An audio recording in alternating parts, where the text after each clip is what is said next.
Друзья, всем привет! Рады вас видеть на канале Фактограф. Сегодня мы поговорим о продуктах, которые могут нанести вред нашему здоровью. В современном обществе, где информация о правильном питании доступна на каждом шагу, легко запутаться в том, что действительно полезно, а что нет. Мы часто слышим о модных диетах и суперфудах, но мало кто задумывается о том, какие продукты могут стать настоящими врагами нашего организма. В этом видео мы расскажем о самых вредных продуктах, которые прячутся на полках магазинов и даже в наших холодильниках. Чипсы, торты, майонезы, колбасы, сладкие газированные напитки привлекают наше внимание яркими упаковками и аппетитными ароматами. Но что скрывается за красивой оболочкой? Вы узнаете, как эти продукты влияют на наше здоровье и какие последствия они могут вызвать. Приготовьтесь, вас ждет познавательное путешествие в мир питания. Но перед этим не забудьте подписаться на наш канал, поставить лайк и нажать на колокольчик, чтобы не пропустить новые видео. А теперь поехали! Чипсы и сухарики. Это не снеки, это яд в красивой оболочке. Чипсы – тонкие ломтики обжаренного в масле картофеля. Сухарики – хлебобулочные изделия длительного хранения. Ими заполнены прилавки магазинов и киосков. Однако чрезмерное употребление этих продуктов может быть опасно для здоровья, так как они содержат различные усилители вкуса и синтетические ароматизаторы, придающие вкус салями, бекона или сыра. Наиболее широко применяется в таких продуктах усилитель вкуса под названием глутамат натрия. От него болит голова, лицо может становиться красным и отечным. Усиливается сердцебиение, возникает тошнота и слабость. Кроме того, такая пища малопитательна, не содержит клетчатки, витаминов или необходимых полезных веществ. Все, что с ней получает организм, это калории и интенсивный вкус. Также чипсы и сухарики обжаривают в большом количестве жира, в котором накапливаются канцерогенные вещества, например, акриламид. Акриламид способен повреждать нервную систему и приводить к генетическим мутациям, поэтому чипсы и сухарики должны быть полностью исключены из рациона маленьких детей и беременных женщин.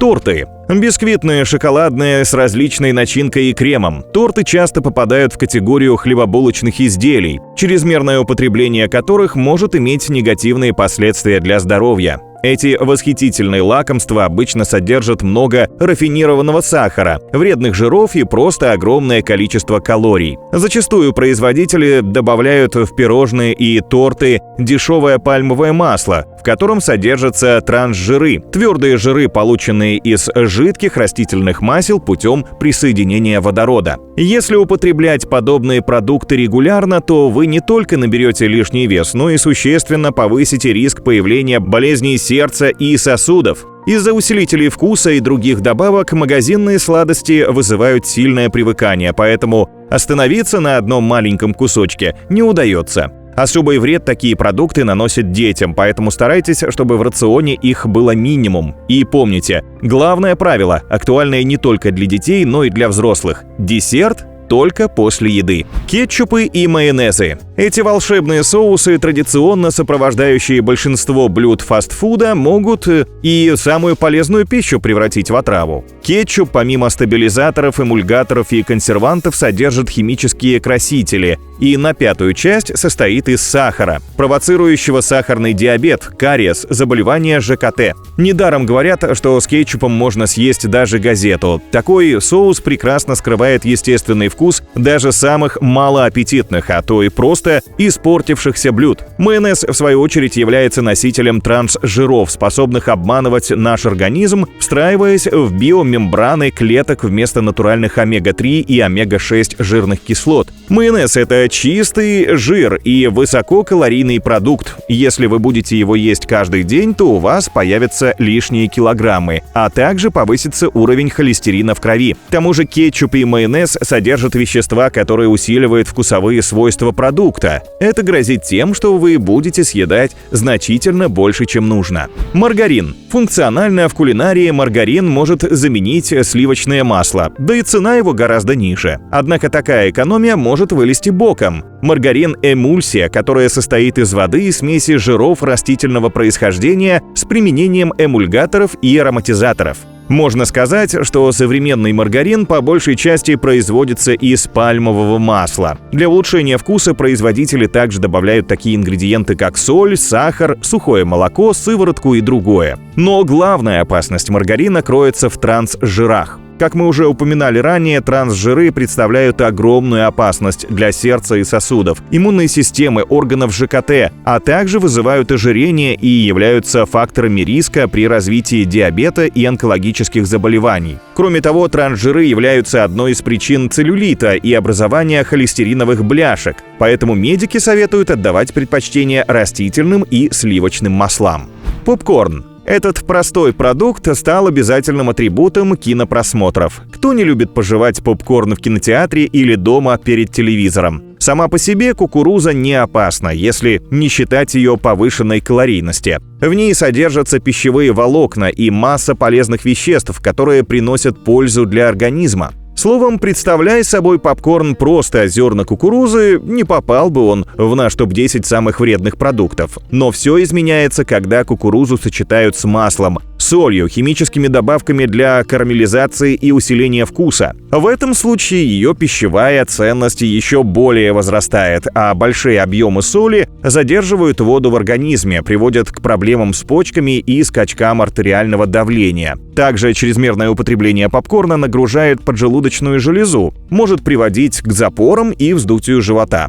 Просто издевательство над богатым клетчаткой блюдом, которое само по себе вполне можно включить в здоровый рацион. Лапша быстрого приготовления. Многие люди отдают предпочтение лапше быстрого приготовления перед полноценным обедом. По факту же, вместо зарядки организма мы получаем горячий микс из всех возможных пищевых добавок и абсолютный ноль пользы. Вместо необходимых питательных веществ лапша содержит большое количество калорий, в основном за счет рафинированных углеродов, пальмового масла и других жиров сомнительного качества и происхождения. Кроме этого, в порошке-приправе, которая прилагается к лапше, присутствуют ароматизаторы. Зачастую эти компоненты с аппетитным ароматом мяса, курицы, грибов или сыра – химия, вредная для организма. Если такая еда становится основой питания и употребляется ежедневно, это может привести к серьезным проблемам со здоровьем и вызвать такие заболевания, как сахарный диабет, ожирение, гипертонию, гастрит, язву желудка, инсульт и другие.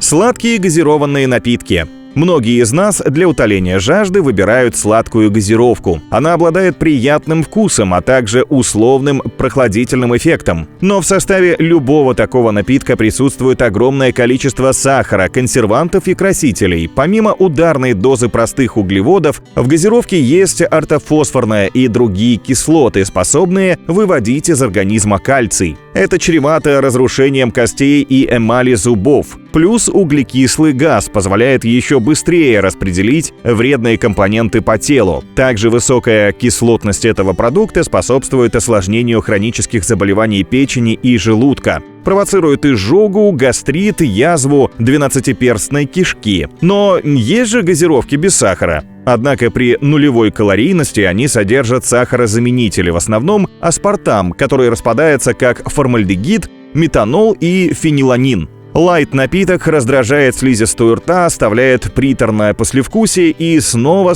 провоцирует жажду. Конечно, один стакан газировки не причинит вам вреда, но регулярное употребление приведет к нарушению обмена веществ и появлению целлюлита. Белая мука. Белая мука – очень калорийный продукт, в котором мало питательных веществ и много простых углеводов. При чрезмерном употреблении продуктов из нее может развиться ожирение и другие болезни. Например, белый хлеб обладает очень высоким гликемическим индексом, то есть при его употреблении сахар в крови резко повышается. Вследствие этого происходит интенсивный выброс инсулина, и сахар в крови утилизируется в жировую ткань. Поэтому после перекуса булочкой вскоре вы снова чувствуете себя голодным. Такой продукт содержит мало витаминов и минералов и является источником пустых калорий. Также в очищенной белой муке отсутствует клетчатка и питательные вещества, содержащиеся в цельнозерновых продуктах. В ней огромное количество крахмала, что опять же может привести к резким скачкам и падениям уровня сахара в крови, вызывая желание есть все больше и больше белого хлеба. Со временем это может способствовать не только увеличению веса, но и нерегулярным опорожнениям кишечника и другим проблемам с пищеварением. Конфеты и шоколадные батончики. О вреде сладостей мы слышим постоянно. Сначала от родителей, которые в детстве не разрешают вдоволь наесться конфет или шоколада, затем от врачей и диетологов. Они предупреждают о негативном влиянии сахара на обмен веществ. Батончики и конфеты содержат эмульгаторы, сахарозаменители, красители и другие добавки, не имеющие никакой пищевой ценности. Учитывая большую калорийность сладкого, потратить всю полученную энергию сложно, поэтому избыток конфет и шоколада может послужить причиной ожирения. Сахар, помимо того, что вредит фигуре, также способствует развитию кариеса. Регулярное употребление сахара в больших количествах увеличивает нагрузку на поджелудочную железу, может привести к развитию диабета, а также к отложению холестерина в сосудах и ухудшению состояния сосудистой стенки. Более того, доказано, что к сладкому развивается привыкание, и если резко прекратить его есть, вы можете заметить у себя депрессивное настроение, утомляемость и вялость. Колбасы. Колбасы принадлежат к обработанным пищевым продуктам. Обработанное мясо самое плохое из всех возможных. Все бы ничего, если бы там было только мясо, но загляните в состав. Кожа, хрящи, субпродукты и мясные остатки. Трансгенная соя и, разумеется, консерванты, стабилизаторы, загустители, эмульгаторы, антиокислители, пищевые красители, ароматизаторы – такие основные ингредиенты любых колбас, независимо от сорта и марки производителя. Колбасные продукты способствуют возникновению различных проблем со здоровьем, включая ожирение, сахарный диабет и сердечно-сосудистые проблемы. Но даже это не все. Нитриты, используемые для розовой окраски колбасных изделий, при регулярном употреблении вызывают рак. Это научно доказано. Фосфаты в колбасе нужны для удержания влаги, но они опасны тем, что нарушают усвоение кальция. А некоторые способы обработки мяса приводят к образованию канцерогенов. Опасной для здоровья может быть не только вареная и копченая колбаса, но также сосиски, копченое мясо, буженина и другие продукты. Чтобы сохранить свое здоровье, лучше выбирайте продукты без обработки. Если коротко, то среди самых вредных продуктов лидируют те, что содержат много сахара, соли и трансжиров. Магазинные сладости, колбаса, белый хлеб, соленые снеки при частом употреблении повышают риск ожирения, диабета, заболеваний сердечно-сосудистой системы. Такие продукты стоит ограничить или вовсе исключить из рациона, чтобы сохранить здоровье. На этом у нас все, друзья. Спасибо вам за просмотр. Не забудьте поделиться в комментариях, с какими вредными продуктами вы попрощались навсегда, а какие все еще присутствуют в вашей продуктовой корзине.